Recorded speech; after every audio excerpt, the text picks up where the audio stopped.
సర్వతీర్థమయీ మాత సర్వదేవమయ పిత తస్మాత్ సర్వప్రయత్నేన పూజయేత్ తాహి నిత్యతః.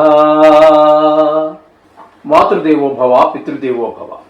సెప్టెంబర్ నెల 2026 సంవత్సరంలో మాస ఫలితాలు ద్వాదశ రాశుల వారికి ఎలా ఉన్నాయో తెలుసుకునే ప్రయత్నం చేద్దాము. సెప్టెంబర్ మాసంలో వచ్చేటటువంటి ముఖ్యమైన పండుగల గురించి మనం ప్రస్తావిస్తూ ఉన్నాము.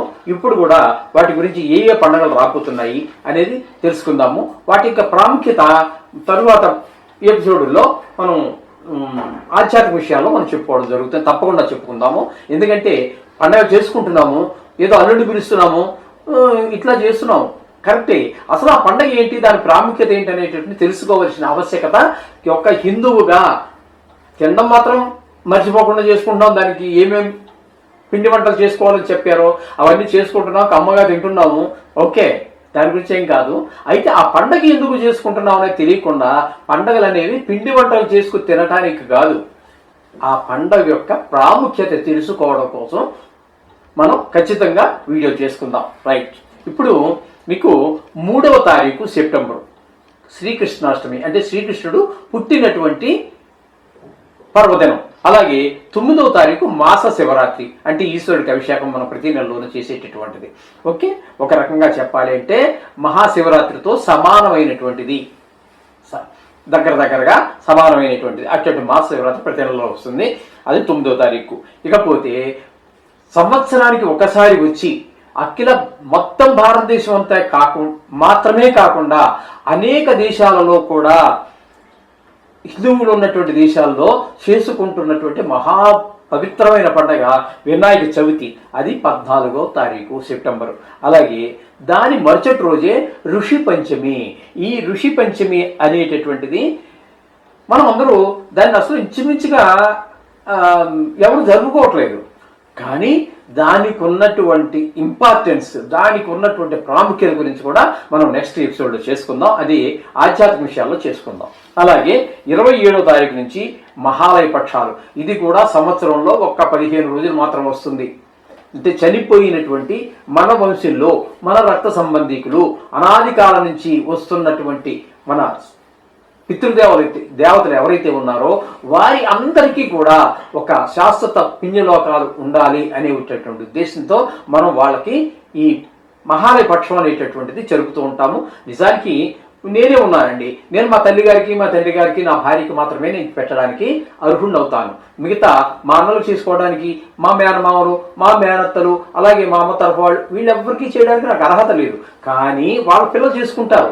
కానీ ఇటువంటి మహాలయ పక్షాల్లోనూ పుష్కరాలలోనూ కొన్ని పవిత్ర క్షేత్రాల్లోనూ వీళ్ళందరికీ పెట్టేటటువంటి సాంప్రదాయం మన హిందూ సాంప్రదాయంలో చెప్పబడింది. కాబట్టి అటువంటి మన పెద్దలందరికీ కూడా అందరినీ తలుచుకునే ఒక కృతజ్ఞత తెలియపరుచుకునేటటువంటి అవకాశం ఈ మహాలయ పక్షాల్లో మనకి వస్తుంది. ఇవన్నీ కూడా సెప్టెంబర్ నెలలో వచ్చేటటువంటి ఇంపార్టెంట్ పండుగలు. వీటి గురించి మనం సెపరేట్గా తప్పకుండా మనం వీటిలో చెప్పుకుందాం. కర్కాటక రాశి వారికి సెప్టెంబర్ నెల 2026 సంవత్సరంలో గోచార ఫలితాలు ఏ విధంగా ఉంటాయో సశాస్త్రీయంగా తెలుసుకునే ప్రయత్నం చేద్దాము. ఇక్కడ జన్మంలోనే గురువు యొక్క సంచారం జరుగుతున్నది. జన్మంలో గురువు యొక్క సంచారము శుభప్రదమైన ఫలితములను ఇవ్వజాలదు.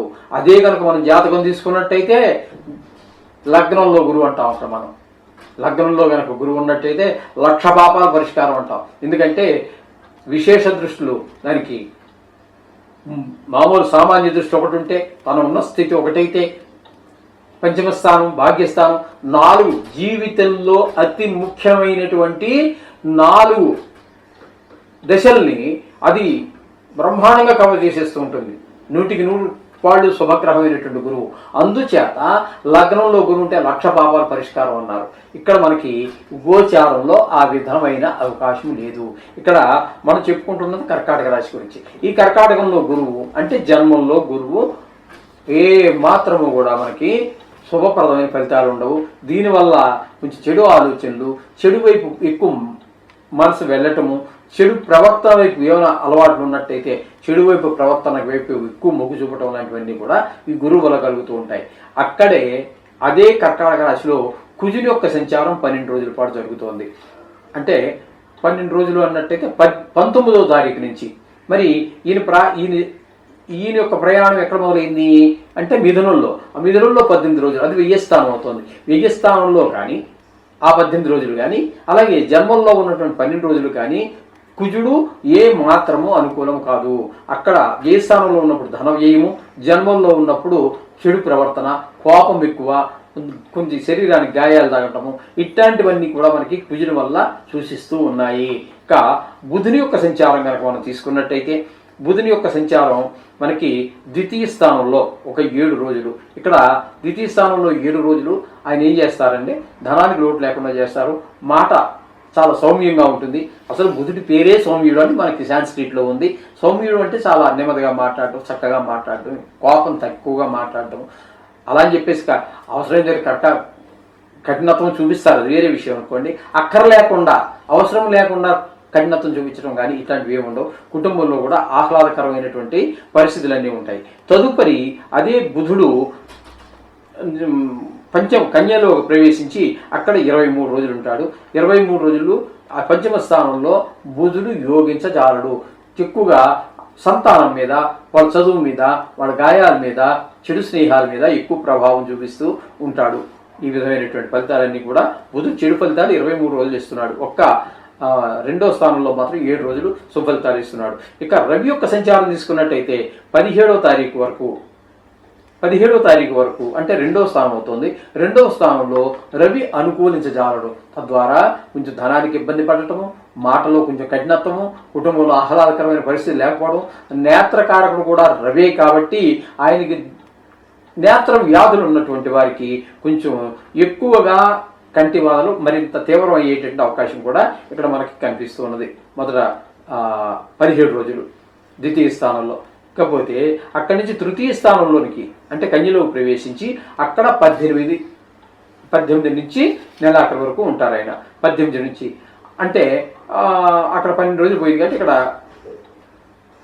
17 తారీఖు వరకు అక్కడ పోయింది కాబట్టి 18వ తారీఖు నుంచి ఇక్కడ 18, 19, 20 13 రోజుల పాటు ఇక్కడ మనకి తృతీయ స్థానంలో ఉండి అనుకూలమైనటువంటి ఫలితాలు ఇస్తారు. అందరూ సహాయ సహకారం, ఇంట్లో వాళ్ళు, బయట వారు, వ్యాపార స్థలంలో, ఉద్యోగ స్థలంలో, ఇంటి చుట్టుపక్కల వాళ్ళు అందరూ కూడా మీకు సహాయంగా మేము ఉన్నాం అనేటువంటి ఒక భరోసాతో ఉంటారు. ఏదైనా అవసరం అయితే మనసా వాచక్రమణ కూడా చేస్తూ ఉంటారు. ఈ విధమైన ఫలితాలన్నీ రవివాలు వస్తున్నాయి. ఇక బుధుని యొక్క సంచారం చెప్పేసుకోవటం జరిగింది మనము.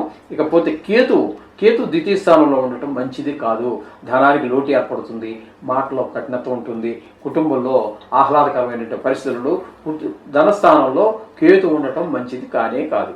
ఇకపోతే శుక్రుని యొక్క సంచారం తీసుకున్నట్టయితే, శుక్రుని యొక్క సంచారం తృతీయ స్థానంలో 2 రోజులు, చతుర్థ స్థానంలో 28 రోజులు. శుక్రుడు నెలంతా కూడా మీకు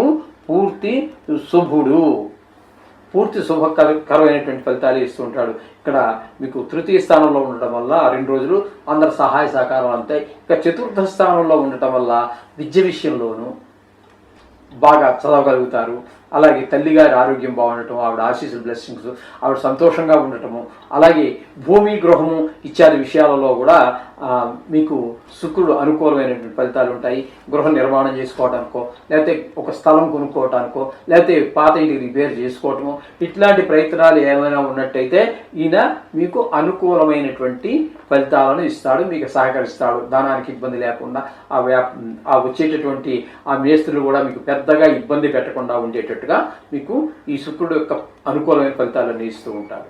ఇకపోతే అష్టమ స్థానంలో రాహు అనేటటువంటిది శుభ ఫలితములను ఇవ్వజాలదు.